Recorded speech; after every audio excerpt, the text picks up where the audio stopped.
Good evening. We're continuing our treatment of the book of Genesis with all its complexities and difficulties. And we're getting to a lot of aspects of it that most of you all, I'm sure, were unfamiliar with. We know the story, but all the depth and the complexity of the story is available. I mean, scholars ponder these things, and the ancient rabbis went on and on and on and on, trying to put in motivation, say where motivation is lacking. But I think there's more in the text that's pretty clear, but we just have to keep digging. Now, let me say, as a means of introduction to all of this, talk about myth. Myth, or mythos in the Greek, are these larger than life stories which tell us essentially why the world is the way it is and why we are in the situation we are in.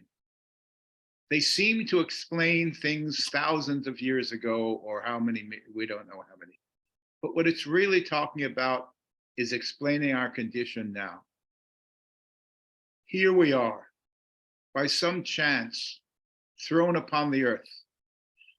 And now we are conscious beings, in a sense that the animals around us are not.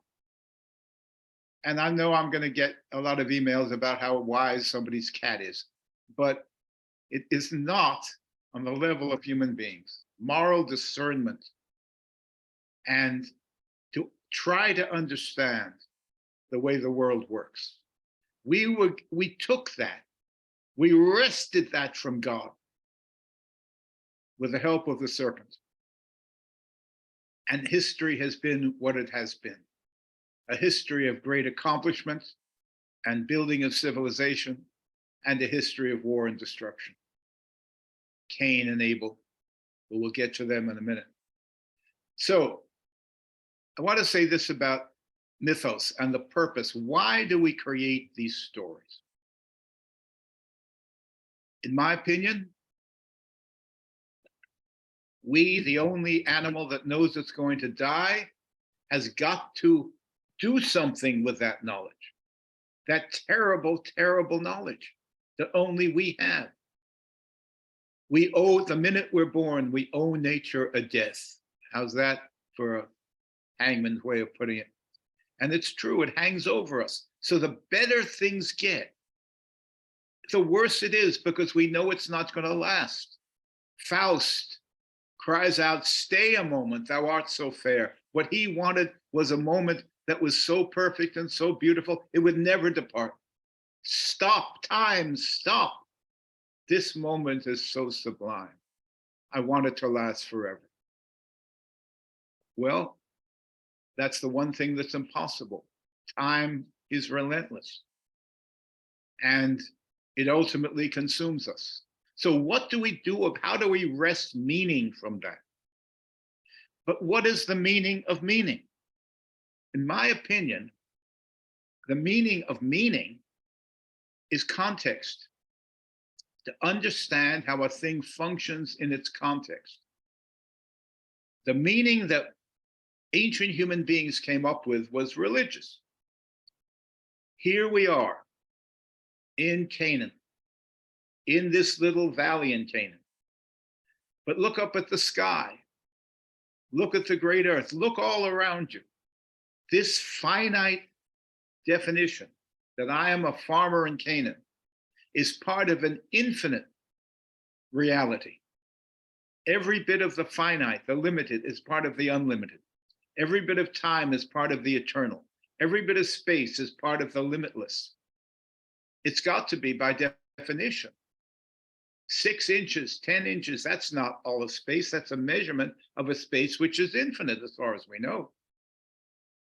And time, from now until now, that's part of an eternal continuum of some kind.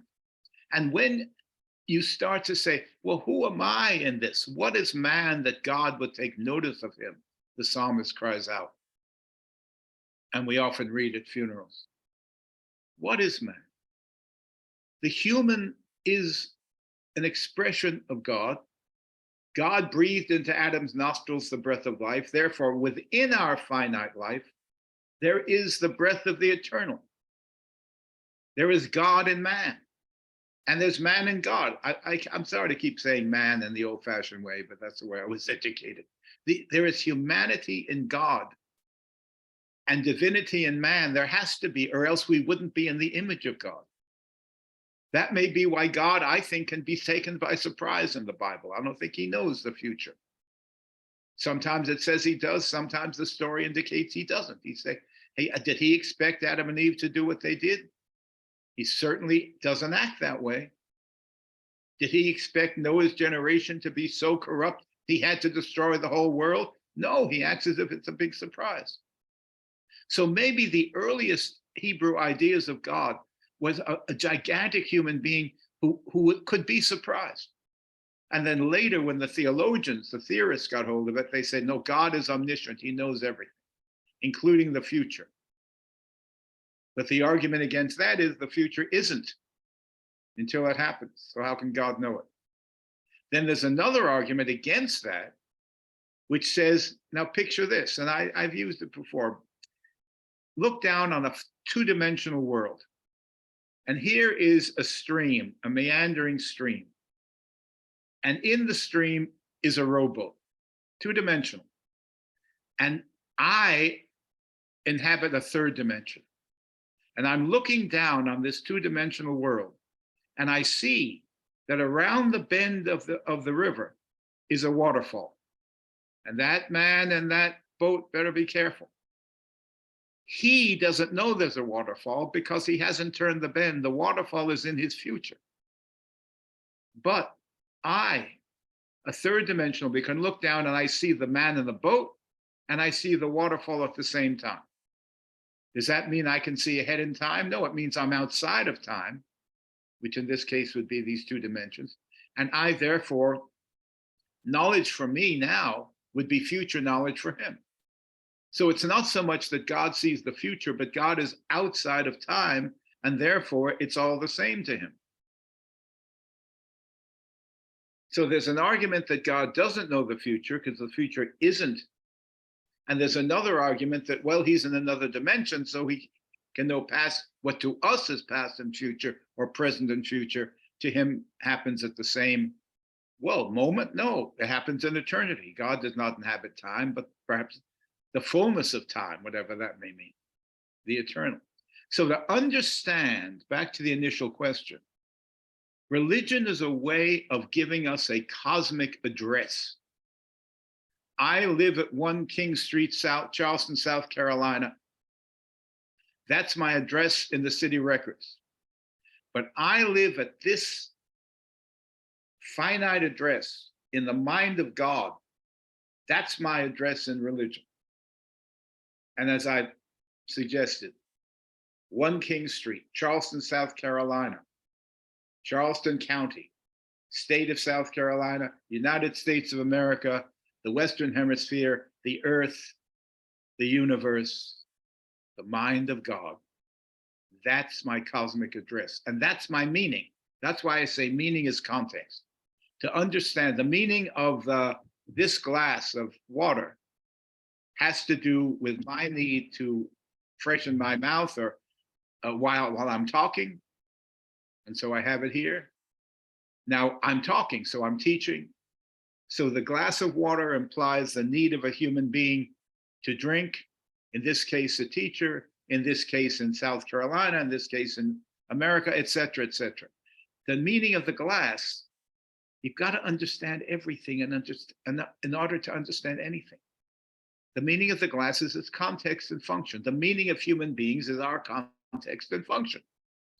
We are special beings into which God breathed the breath of the eternal, so we can have some concept of the eternal.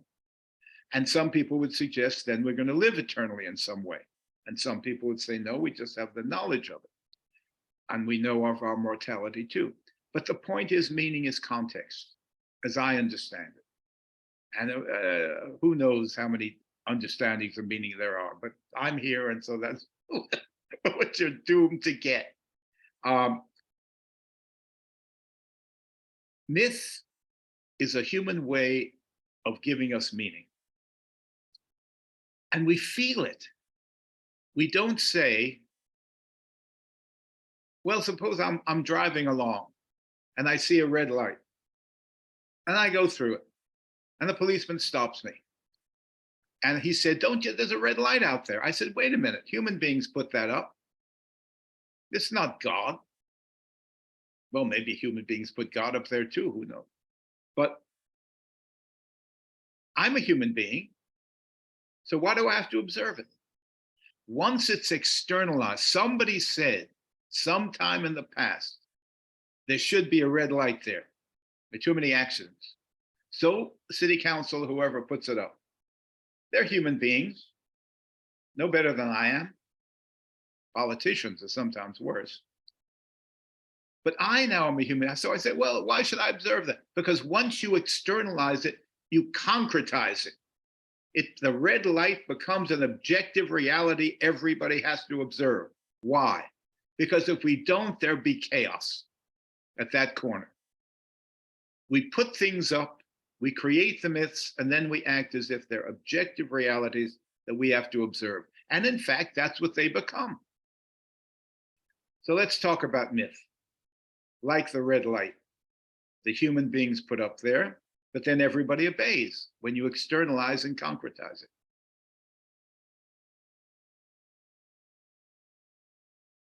The myth, every myth, I may be going out on a limb here, let's say every myth I've ever encountered in my studies asserts the same thing. Order triumphs over chaos. We have to believe that first of all, in what sometimes seems like a chaotic universe. Things happen by chance. We can't deal with that somehow. Even if we say there's chance, there's also destiny and free will. The whole Garden of Eden story is about the destiny of the human, and then they smash it by using their free will in order to screw everything up and say, I want to be God and decide good and evil on my own. And according to the Bible, that's not our role originally. But now it is, because who else is to do it? But we're in the cold world now. In Eden, clearly that was God's role. All right. Myth. Triumph of order over chaos. We cannot live with chaos. People would rather, they'd rather be dictated to than have chaos. Aristotle warned that democracies end in autocracy because things deteriorate and people can't stand the threat of disorder. And so they turn to a strong man to protect them against what? Illegal aliens that they imagine are going to take over the country. The other people of other races who might be gaining more prominence. Change. People don't like it. But of course, it's the essence of life. I guess they don't like it because it leads to death. It also makes you uncomfortable because it's not the same world you knew, say, in the 1950s. It's not the same country. Well, you either adjust to that or you let it really get to you and you end up rioting and try to overthrow the government and put a strong man in power and all that. It's happened before. It's happened before. So order over chaos at all costs. Every myth tells us order wins over chaos. Well, as I learned it in a kind of neo-Jungian way, Freud was the great teacher we were talking about last week. Jung was one of his students. We took a very positive view of religion. And this analysis of myth sort of comes out of Jung's work. J-U-N-G, if you haven't heard. There's Freud, Jung, and Adler. These are considered the great psychoanalysts. Jung said every myth functions on three levels to assert order. Number one, the cosmic level, order in the cosmos. When Marduk defeats Tiamat, the sun god of order defeats the rising dragon of disorder, Tiamat. He kills her and builds a world out of her. She was a god of watery chaos, and she's referred to indirectly in the Bible as Tahom, the great abyss of watery chaos before the world came into being. Tiamat represents chaos, this coiling dragon. Of course, she appears as the snake in the Garden of Eden. The Israelites borrowed this. Everybody has a snake in one way or the other. And look what Marduk did with her. He slits her in half with his arrow, and he puts half of her above the earth. That's the water that comes down in rain. That's Tiamat trying to make a comeback. And one time, it rained so much that the whole human race was wiped out, according to the Bible, except Noah. And why he is saved is the crucial issue. Because you remember the story the Utnapishtim told Gilgamesh when Gilgamesh was going to find eternal life. And Utnapishtim said, well, I have eternal life because I lived through the great flood. And the gods chose me to go through the flood. There's no why. There's no explanation why they chose him. They just liked him. The gods were arbitrary. The Jews come along and they say, God isn't arbitrary. Everything he does makes sense. We may not understand it, but we can argue about it. Judaism never says don't question. We can argue about it, but ultimately it makes some kind of sense. That's the Israelite contribution to these myths. So there's Noah is saved because he's a righteous man, an ethical man. That's clear. That's Hebrew contribution to the story, because they had a great flood story before the Jews came along and rewrote it as a moral tale, as they did with everything.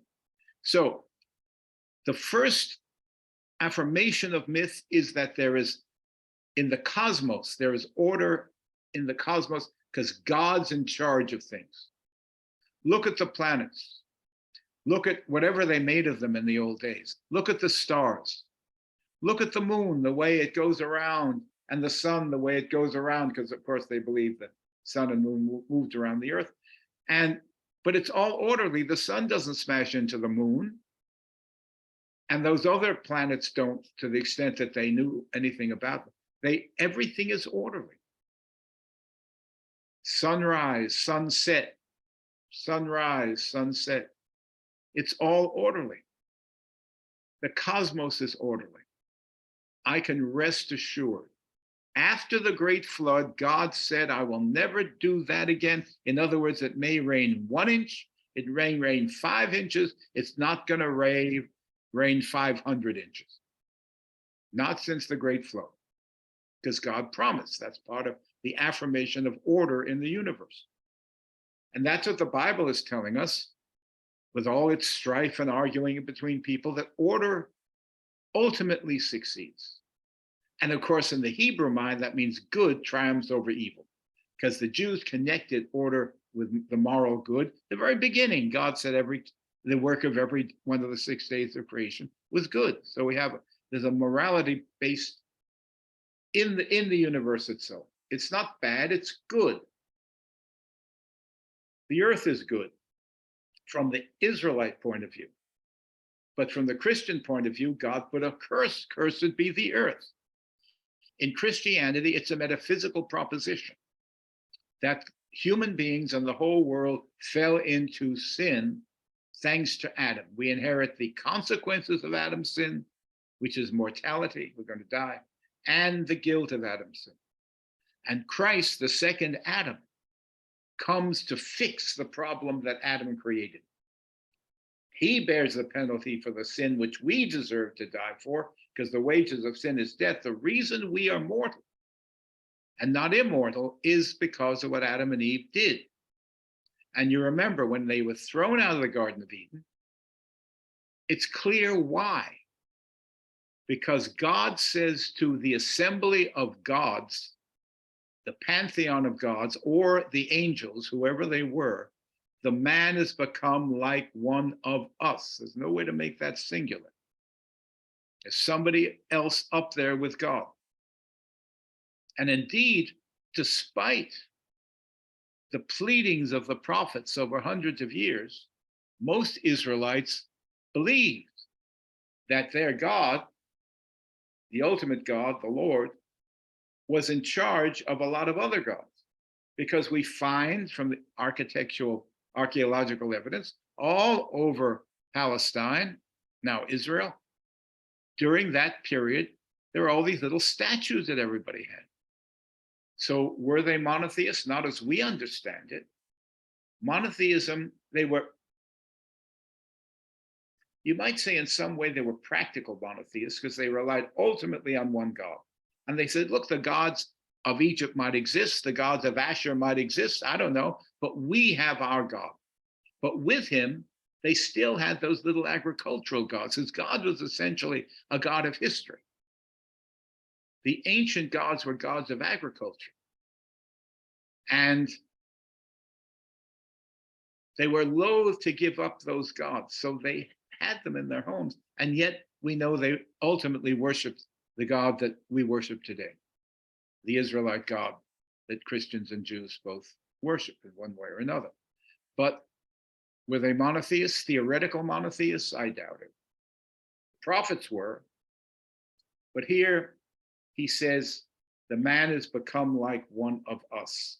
He's talking to somebody, determining good and evil. Therefore, lest he go back and eat of the tree of eternal life, which he hasn't eaten of yet, but he was supposed to eventually. Adam and Eve were mortal, but they were destined apparently to be immortal, because God never says, don't eat of that tree of life. He says, don't eat of the tree of the determination of good and evil. And God now says to whoever else is up there with him, lest he turn and eat of the tree of life. And he's so horrified he can't even finish the sentence.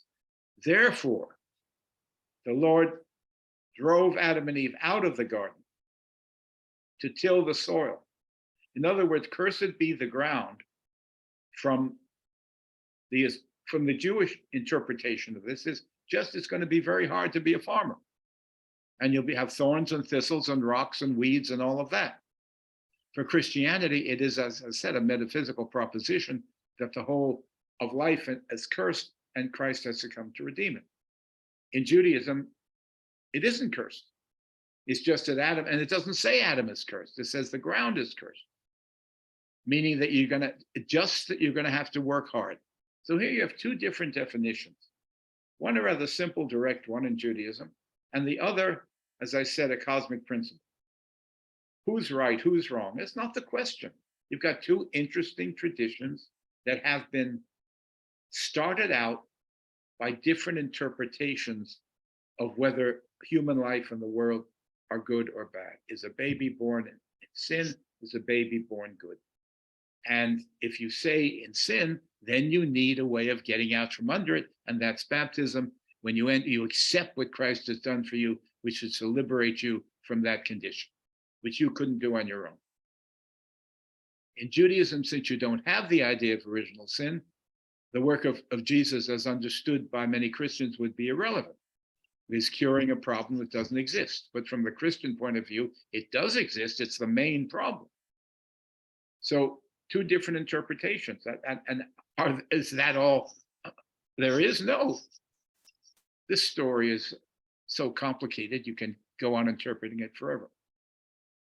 All right, he drove them out. And from now back to Freud, and I talked about the tree as a phallic symbol, and the garden as the woman's genitalia, and the boy wants to possess mother, the garden, and the tree says, no, this is daddy's territory. But around the tree, you have this serpent, also a phallic symbol, who says, well, try to get mommy. I do it every night. You can want to make a try for it. It's a deception, because that's not, the ownership of that garden is God's. And the serpent is lying because God is there to say, thou shalt not. But then you see the serpent is saying, well, why not? So all of these phallic images, and now they're thrown out of the Garden of Eden. And look what guards the Garden of Eden, cherubim.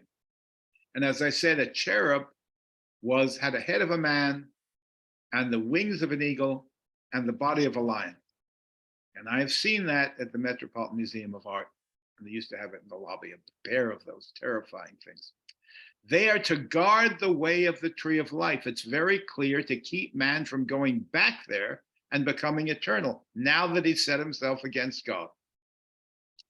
And you have not only the cherub, but another phallic image, a flaming sword, which turns every way to guard the way to the tree of life. So in order to keep man from going back into the garden, and from Freud's view, trying again to possess mother, you have a phallic image, the flaming sword of the father. This is my territory. You can't come back here. You're going to have to go out into the world and earn your living. And that's what happens to every male child. He gives up the Oedipus compulsion and goes out, earns a living, finds an appropriate woman, and et cetera, et cetera. All right. I mean, not every male child, but if you work out the Oedipus complex, according to Freud, and go beyond it, you solve it. All right, so back to the ultimate discussion, or the bigger one I'm having. Every myth assures us there is cosmic order. And indeed, for the most part, there is. And if the story comes up that a comet is going to hit the Earth and destroy us, and that's how the dinosaurs were killed, then it seems very out of order. And yet the age of the dinosaurs had to end to make room ultimately for us. So it's part of the order. There is a cosmic order, every myth says. Remember, so Marduk makes the sky out of half of Tiamat's body. And the proof is that it rains, and that's the water of chaos, but now it's contained. And then he takes the other half of her body and makes the sea. And then he's going to plop the earth, the flat earth, right in the middle of the sea. And we know that the sea can be an agent of chaos, especially I, who live, 100 yards from it here. And I've seen it come over the battery here and flood the garden. There you have the garden. This isn't the Garden of Eden outside my window, but it's a beautiful one. Chaos is always there, trying to get back. So now we're with a comet that might destroy the Earth. Now let's look at the second level of myth. So assuring us that there's order in the cosmos, the myth then says there's order in the creation or nature. Two different takes on what we see, but there's order out there. Again, it'll rain 5 inches, but not 55 inches. There's order. We have God's promise. What are the other promises? Well, that society, this is social order. Society will ultimately right itself. You may have the return. Remember, chaos is trying to come back on every level. The difference between Tiamat as watery chaos threatening to overwhelm us is that she is put in her place. Water above, rain. Water beneath, you have the seas, which we need. But sometimes Tiamat's rage gets out of control. And it rains and it rains and it rains. Or you have an earth, what would I call it? What do we call it? A typhoon or a hurricane, and the water comes right over the earth. Tsunami, catastrophe, Tiamat. Chaos is tamed, but not gone. And the myth is true. I go to the faucet and I get some water, enough to fill a glass. Water is good, absolutely necessary. But suppose there's an infinite amount of water, then it's chaos. If water, we put it in pipes and we control it and we want it, but we don't want it coming back in a life-threatening way. But every once in a while it does. Floods and hurricanes and all that kind of thing. Chaos is on the loose, always trying to get back. That's the serpent in the Garden of Eden. Tiamat, the agent of chaos. So the myth assures us that despite bad weather conditions, things will right themselves. And it won't be so bad that we'll be wiped out, at least the human race, because God promised he wouldn't do it again. We can be assured that whatever disorder we find in nature will be fixed before everyone's wiped out. So the myth says order in what we would call nature or the creation. That's the second level. Now, the third and the deepest level is psychological order. If we believe the cosmos is in the hands of a loving God, if we believe that nature or the creation also is in the hands of a God who orders it and doesn't let it get out of control, doesn't let Tiamat come back for too long. She'll come back every once in a while, but she'll ultimately be defeated. The rain will stop and the hurricane will end. Order over chaos. That makes me feel in my inner life an inner order. I'm not threatened constantly by what's going on outside. Look at the poor people in Ukraine. We see them huddled in basements, their lives completely upended. And they're trying, they celebrated Christmas, they're trying to impose a little order on the chaos around them. And how are those children being raised in such conditions to make sense of life? Ever. When arbitrarily bombs are falling. Chance, by some chance, here we are, all on the earth, and bombs are falling on me to kill me. How can one make sense of a life like that? It's senseless and chaotic from our point of view and from the point of view of the victims. But from the point of view of Putin, it makes perfect sense. Ukraine was the heart of old Russia, and you can't reconstitute the Russian Empire without having Ukraine. And so Ukraine is Russia. There is no Ukraine. That's his point of view. And we have our point of view, and our point of view has just got to defeat his point of view, or else we're in very serious trouble in the world.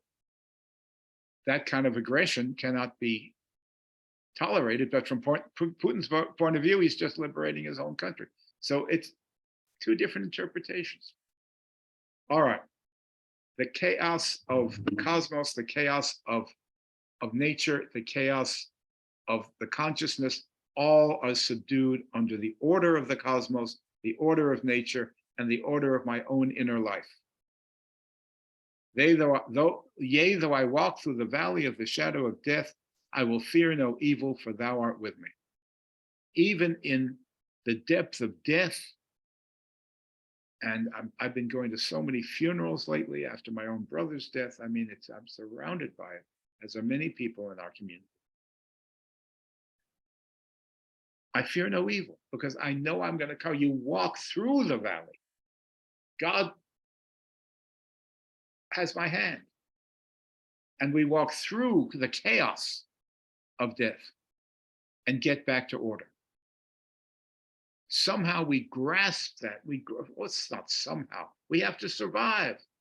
We can't let chaos win. And that's what myth does for us. That's what these stories. A myth is simply a story. And it assures us not just about the way things used to be, but primarily why things are the way they are now. And it tries to make sense out of what seems to make no sense. Why are women in such pain when they give birth? Apparently animals aren't. I've been told, but I don't know anything about it.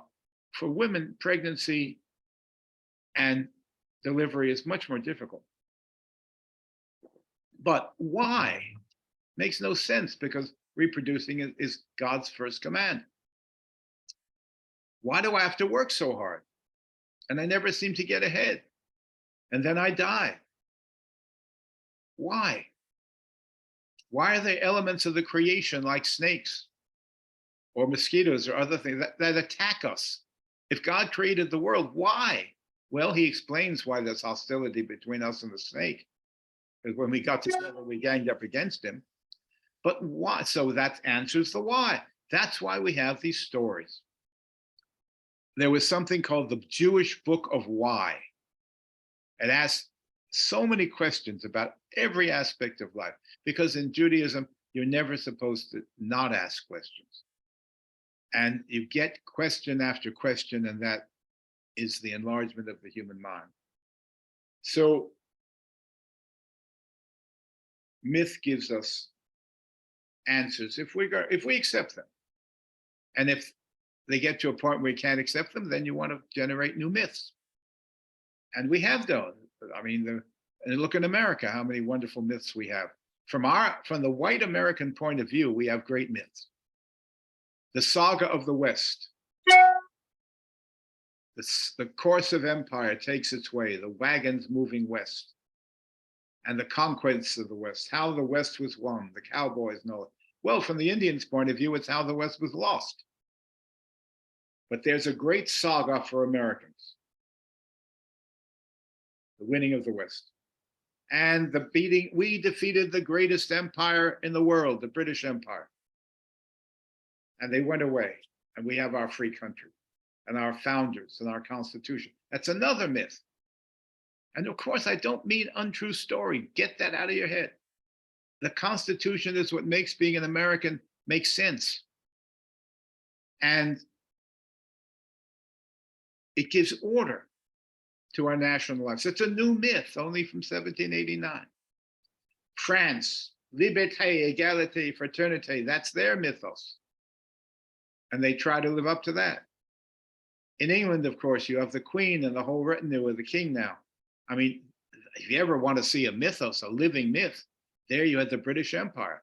And the empire is gone, but all that marvelous carrying on goes on. You're going to see the great, the crowning of the new king soon. And everybody tunes in. Everybody wants to know everything about the British royal house. They fascinate us. And all of that glory and that golden coach and that carrying on, I love it. And a lot of other people say, we should have a republic. We don't need this. Well, without that, England would not be England. These are the myths we generate now. So many. I was raised in the myth of the lost cause, the glorious Confederate cause that was defeated by overwhelming forces, that my ancestors fought for the Southland, and that is sacred in my memory. Now we have a counter myth of the liberation of Black people, and how the period after the war between the states, which was a disaster for white Southerners, was glorious for Black Southerners. And now we're seeing it from the point of view of the latter. And in this new myth, the Confederate soldiers are not glorious warriors of a sacred lost cause, but enslavers and villains. Complete shift over in my lifetime. And the same period of time seen completely differently, two myths, neither one entirely the case. Myths are infactual. If they're not supposed to contradict the facts, so they're not going to last very long, but they are projections of the human mind to understand who and what we are. So they function psychologically too and give me peace. So that's why people love them. And we go to church or synagogue, and what do? We chant the myths or put it to music, which makes it even better. And we cling to them because they give meaning and order to life, and no one can stand chaos. Okay, having said that about myth in general, let us go back to our story or our mythos. I'm going to turn this light on so I can read the text more easily. All right, I have before me the book of Genesis,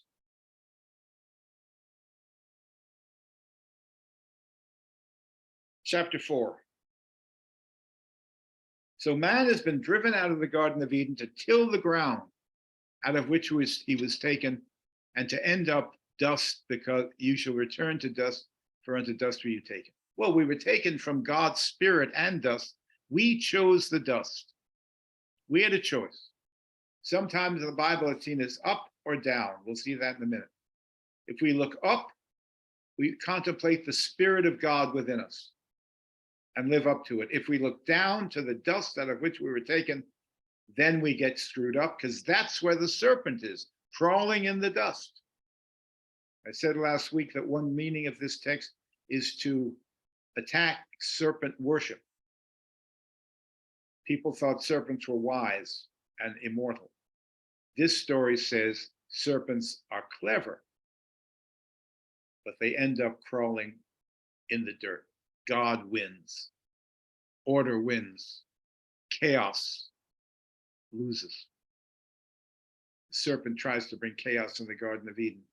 He ends up getting man expelled and all that. All right. So they're expelled. They can't go back.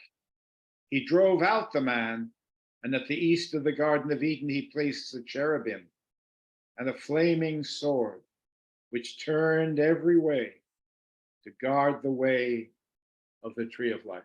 There's no going back. We are mortal beings, and here we are thrown into the earth, not by some chance, but because God couldn't take a chance on us trying to make ourselves rival gods. Chapter 4. And if anybody has a question, Joe, just interrupt me and I'll try to explain it. Chapter 4. Now Adam knew Eve, his wife, and she conceived. Now he named her Eve because Chava, because she was the mother of all Chaya, life. Chava means life giver or enabler for life. And so it's an obvious, it's a good name. It's what she does. She's going to generate new life. Now Adam knew his wife, that is, had sex with her, was intimate with her. Same word for knowing good and evil. Adam knew his wife, and she conceived and bore Cain, saying, I have produced a man with the help of the Lord. Now, this is a very interesting sentence. It's, I have produced an Ish. Now, she is an Isha, a woman. Now, in the original story, the Garden of Eden story, and this is by the same author because he talks about Lord rather than God. Remember what the priestly author calls God, God. That's in the 6-day story. And the J, or the Jerusalem author of something like 850 BC, calls God Lord or Lord God. So that's one way we can tell the difference. This is a continuation of the Garden of Eden story.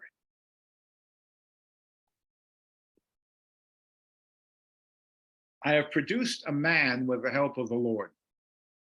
Number one, it's the only time that a child, an infant, is referred to as an ish, as a man in the Bible. Why did the author say that? Could have said child, but man. First, according to the story, Ish produces Isha. God reaches into the middle section of Adam or Ish, man, and pulls out a woman, and that's Eve. Now Eve returns the compliment. Isha, the woman, produces an Ish, a man, which is, of course, the way it happens in our experience. Man produces woman, woman produces man, goes round and round and round. But now in this world, women have babies, men do not. So that's a point of interest. But it says man. Is this a general statement that women produce humanity? I think so, or else why would he use that term? The only time used for a child. All right, so that's one thing to note. The second thing is Lord. She is the first person to use the word Lord, which isn't a word, which is the name, Yahweh, by which the Israelite ancestors knew God, and which is a term so sacred and holy that I hesitate to pronounce it. We're forbidden to pronounce that name. She says it. The woman is the first to use the term Lord. There's a big argument in the Bible. You're going to see down the line of Adam, it says so and so was the first to use the word Lord. No, it's Eve. Then at the burning bush story, way out into Exodus,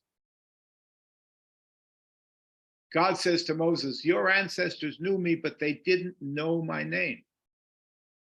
So was the name of God, this unsayable name, so holy that we can't pronounce it, was it introduced to Moses the first time? Or was it introduced to Eve the first time? Was it introduced to Eve's descendant the first time? They're different people wrote this text. And they said different things. In other words, the word Lord means an intimate knowledge of God by his proper name.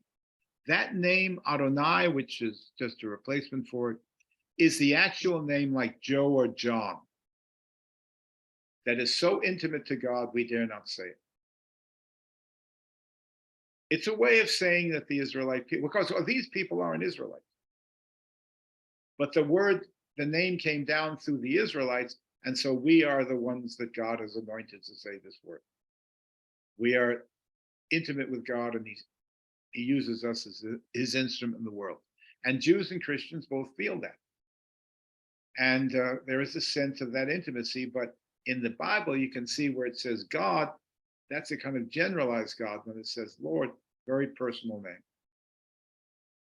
An intimate relationship between man and the Lord suggested. Okay, so having said that about one sentence, and something else to say. I have produced a man with the help of the Lord.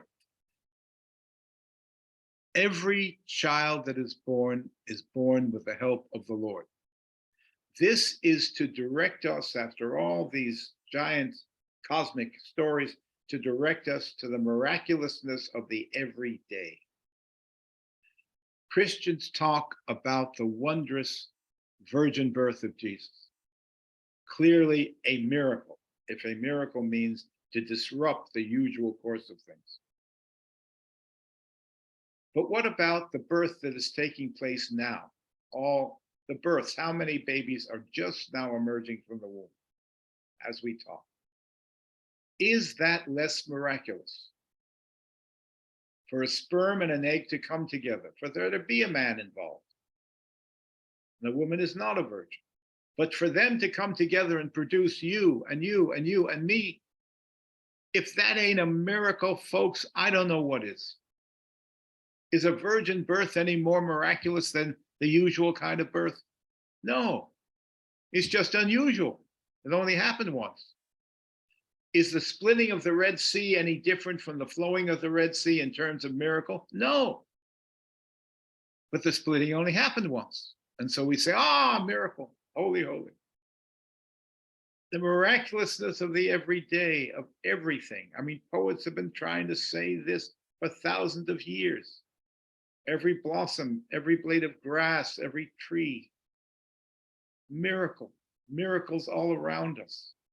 This wondrous world, our consciousness, my God, if that's not a miracle, and to see and to feel and to taste and to touch and to hear music, not a miracle, then what more do you want? But people do, so they have stories about how the usual course, I'm avoiding the term natural, how the usual course of things is disrupted. Well, the ordinary course of things isn't so ordinary. A poem comes to mind. Now, it begins with Christian imagery, but it ends universally, and that's why I'm going to recite not all of it, but the relevant part. Robert Frost, the great American poet, produced a very late book called In the Clearing, in which he puts religious poetry, which he had avoided all his life. And it turns out he's a very religious fellow. But there's a frontispiece, untitled, to this whole book. Before you get to the title of the book and the poems, you have this poem, and they didn't know what it was called or what to do with it. So they put it in the front, an epigram. And this is the poem. Listen carefully. It's first about Christmas, the meaning of Christmas, and God becoming man in Jesus. But it universalizes.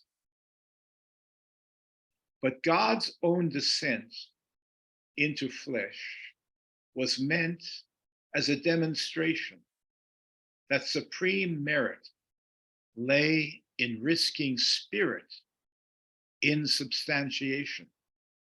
Spirit enters flesh, and for all it's worth, plunges into earth in birth after birth, ever fresh and fresh.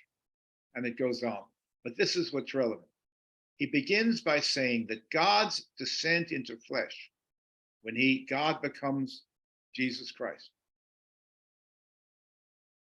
was meant as a demonstration to show us that supreme merit lay in risking spirit in substantiation, to substantiate the spirit God in a physical body. That is supreme merit for God. For some reason, it says God so loved the world that he gives us his son, that he in fact is the son who comes down in human form. Why? Because he so loved the world. Now, what was he assuring us of his solidarity with human life, which the Franciscan Christian tradition talks about, which I mentioned last week, or in Pauline terms, has he come to forgive our sins, to die for our sins? Whatever reason he did, it's supreme merit to understand why God became man on Christmas. So that's the Christian part. Now he says,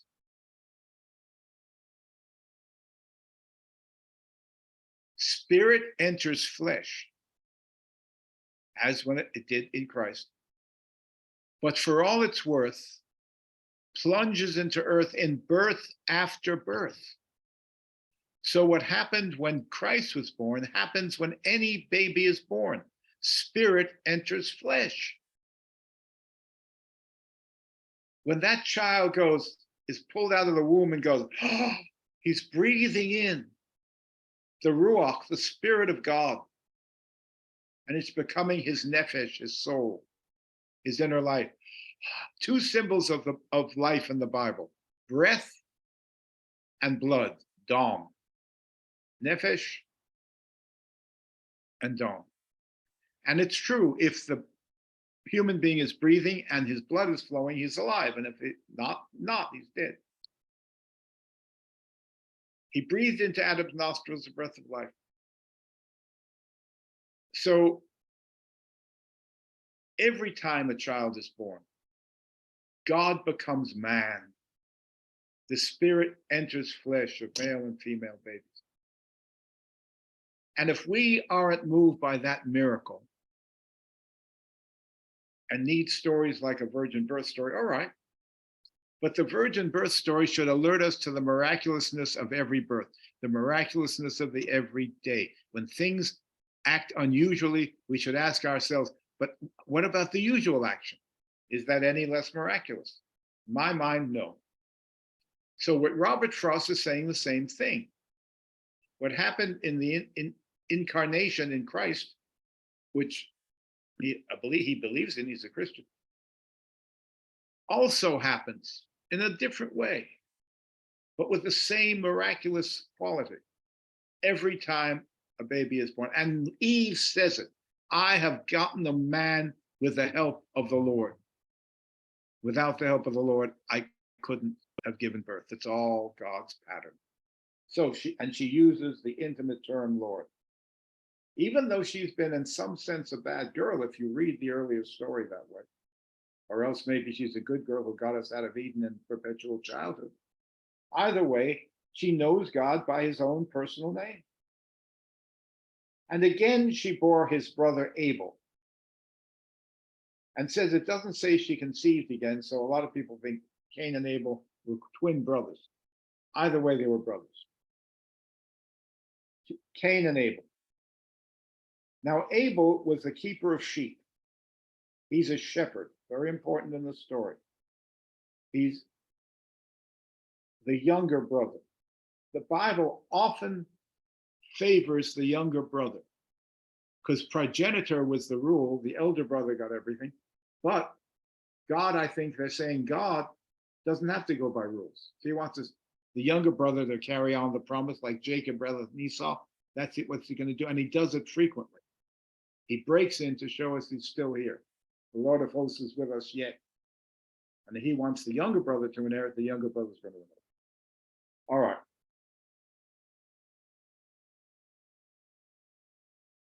So they may have been twins. Either way, they're brothers. And again, she bore his brother Abel.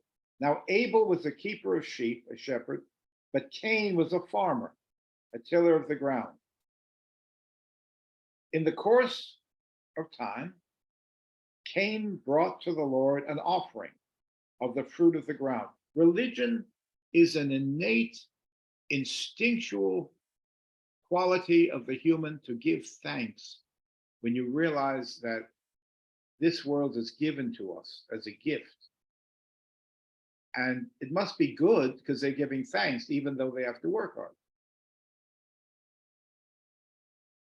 Cain brought to the Lord an offering of the fruit of the ground, a spontaneous thank you. And Abel brought of the firstlings of his flock and of their fat portions. Again, the religious instinct. And the Lord had regard for Abel and his offering, but for Cain's offering, he had no regard. Why did he accept the offering of the younger brother, of the animal, the sheep, rather than the offering of the elder brother, Cain, which was vegetables that he had harvested? Anyone? The text tells us, but you've got to read it carefully.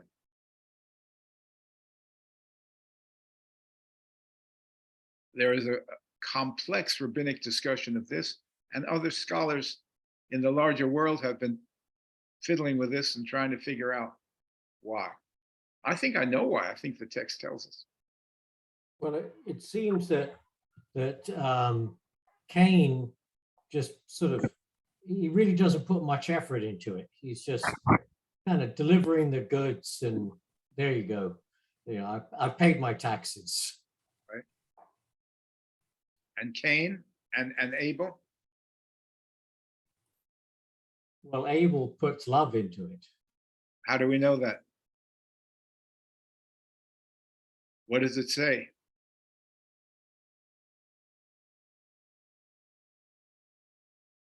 He brings a lamb, but of what quality?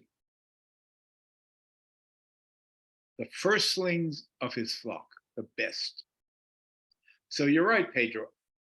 Cain gives God whatever's lying around in the vegetable bin. But Abel brings the best, his finest sheep, very thoughtfully picked out. Now, you know, at certain seasons of the year, who gave thought to your Christmas present, say, or your Hanukkah present, and who did not. There are people who will give you things like a scented candle. Now, you know that they've got 100 scented candles at home, and they just give them to all the people they don't really care much about. But if I get another scented candle, my house is going to burn down. And then there are people who know you, take the time to know you, and they give you a book that's just perfect. I got a perfect present from a dear old friend who may be listening for my birthday, the Jefferson Bible. Thomas Jefferson, you know, produced his own Bible in which he took out parts of the Bible he didn't like and left in parts he did like. And it's the Jefferson Bible. And this is a beautifully bound copy. And my friend, Father Vincent Regan, gave it to me, and I called him. I said, "This is the perfect present. I've been talking about the Jefferson Bible from what people wrote about it. In all my years, I've never actually read it. Thank you, thank you." And he knew exactly what the present was to give me, and he didn't give me a scented candle. He gave me something suited to my desires. If I'm walking around in the summer and I see something in a window in a store that I know a friend of mine would love, I buy it and then I give it to him for Christmas or his birthday. So you can tell the difference between a gift which is perfunctory and something that people have really thought about. I got a simple Christmas present. I've been complaining about lint on my sweaters. That how do you get the damn lint off? And so a friend gave me a lint brush because he had heard me complaining about it. A simple present, not expensive, but just right. Perfect. All right. That's what's going on here. Abel takes real care to give God the best he's got. And Cain just gives him whatever he's got thrown around. And so for Cain and his offering, the Lord had no regard. So instead of considering why God in his wisdom would not accept my offering, or asking, or trying to figure it out, he directs all his fury of the rejected son. What could be worse than to be one of twins and your father accepts your brother, but not you? The great movie East of Eden with James Dean has written about this. But it's such a common thing. You have two sons. Which do you favor more? I love my children equally. Well, it's not so simple. It may be the way they look, it may be their interests are similar to yours, one guy's and not the other guy's. And you tend to favor the one who's more like you, or whatever. Very difficult, very difficult.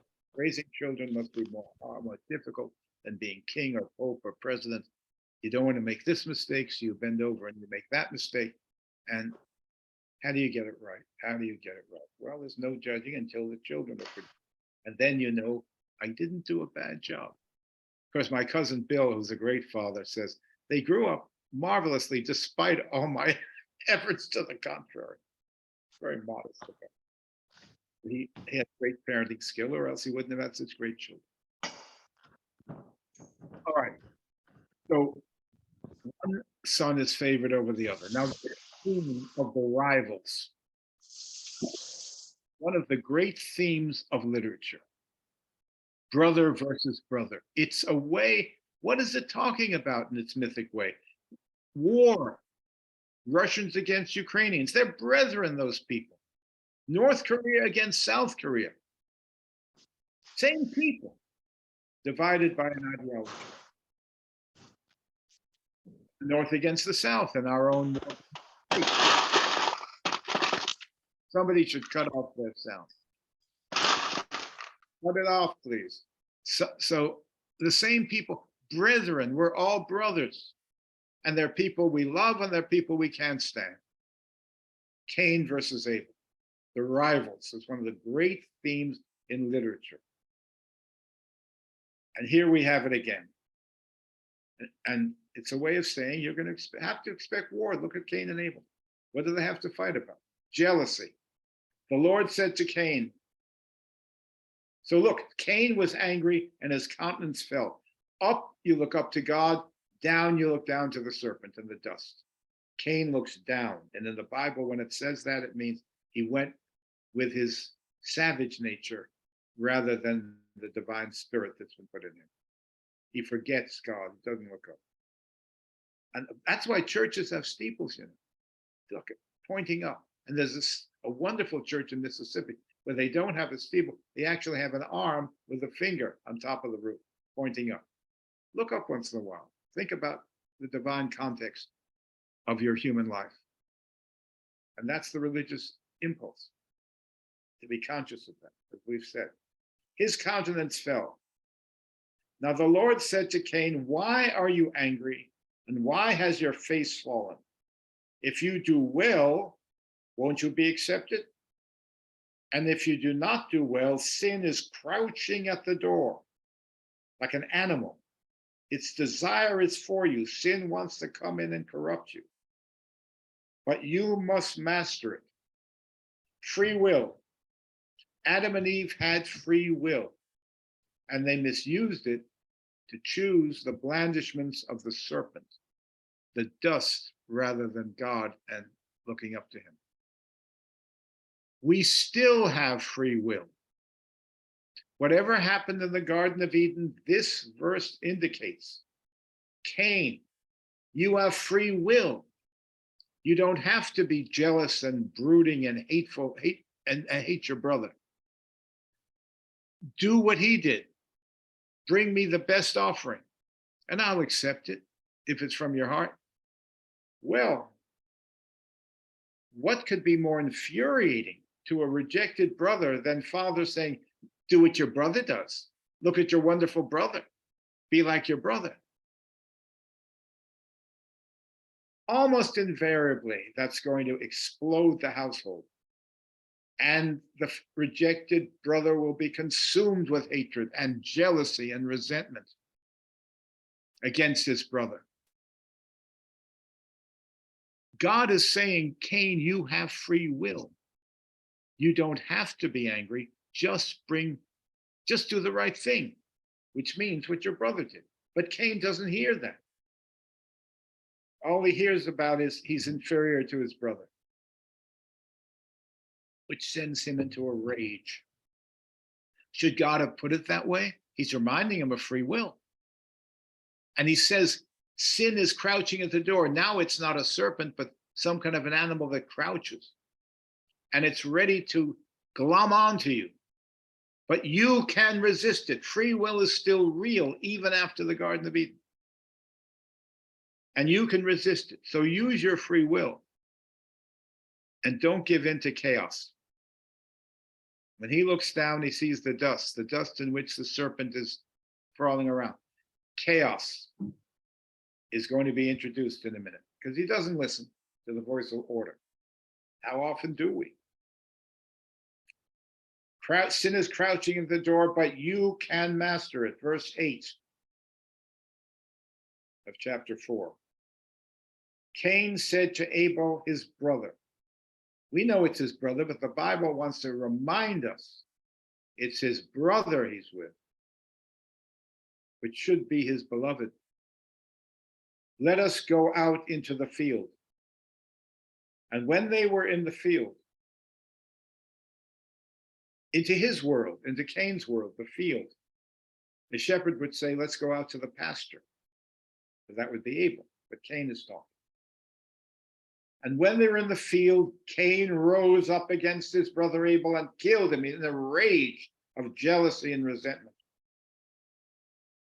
Now, on a cultural, sociological level, the Israelites began as shepherds, and they became farmers. Cain is the farmer. Abel is the shepherd. He represents the earlier culture, although he is the younger brother. Or he may not be the younger, maybe twins. This is the story in mythic form of so many things that we've talked about. He explains war and brother hating brother and all this. And jealousy and resentment and all that. But it also, that's a psychological explanation. Now I said myths function culturally.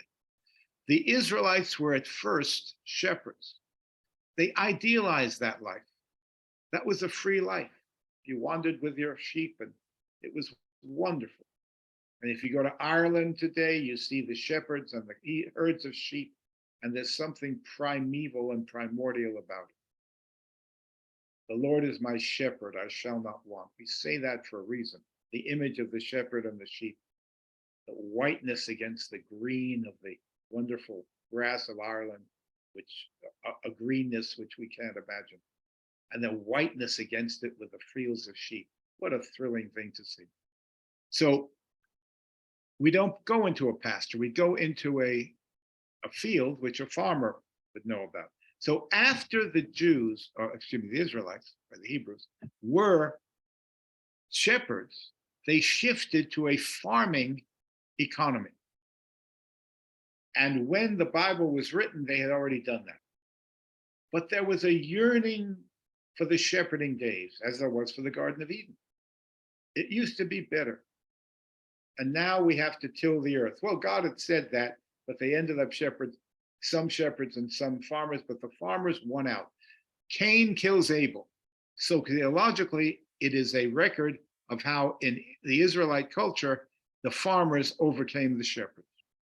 So there's a sociological meaning to this, as well as a psychological one about jealousy and resentment. And also a cosmic one, because sin is crouching at the door of your heart, ready to run in, to burst in, if we let it, if we don't choose virtue by our free will.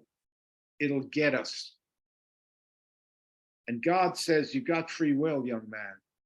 Use it. But Cain, no. He's in such a rage, he murders his brother. Then the Lord said to Cain, this is verse 9, where is Abel, your brother? And he said, I don't know. Am I my brother's keeper? And the Lord said, what have you done? The voice of your brother's blood is crying to me from the ground. And now you are cursed from the ground, which has opened its mouth to receive your brother's blood from your hand. When you till the ground, it shall no longer yield to you its strength. You shall be a fugitive and a wanderer on the earth. All right, we're going to stop there because the fugitive and wanderer thing is very interesting. But it's another, see, he's already said to Adam, you're going to earn your bread in the flesh, in the sweat of your brow, because the earth is going to resist you, thorns and thistles. Now God says it yet again to a farmer, the earth will resist you, but now it's going to resist you to such an extent that you won't be able to be a farmer. And Cain interprets this as being banished from God's face. That's all he knows. And he's going to become a wanderer in the earth and dwell in the land of Nod, east of Eden. And Nod simply means wandering. Dwell in the land of Nod means he's not going to dwell anyway. He's just going to, his fate is to wander forever without any point, without any purpose. And we're going to get into that later. But you see how it functions psychologically to bring in chaos. It functions sociologically, and cosmically, God is all involved with. Another element of chaos has been brought into the world thanks to the misuse of human free will. He had to give us free will to make us autonomous, or else the whole experiment in creating people would have resulted in robots and there would have been no point. But then we misuse the free will and we mess up his plan. And we seem to keep doing this. And here Cain has done it after Adam and Eve messed up. Now Cain, with now 3 people left in our purview. And one of them is a murderer, 1/3. And that's not, things are not looking up. And this is the beginning of a spiraling downward until we get to chapter 9, Noah, where the whole generation is so sinful that God has to wipe them from the face of the earth. Not in anger, but in sorrow that he made man. If I had known it would come to this, I never would have started with these people. We'll get to that spiral of evil that gets worse and worse from this chapter to chapter 9 with Noah next week. It's quite a saga and rarely looked at carefully. We're going to do that. Okay, folks, thank you. And I'll see you next week. Any questions? Thank you, Joe Stern. Bye-bye all.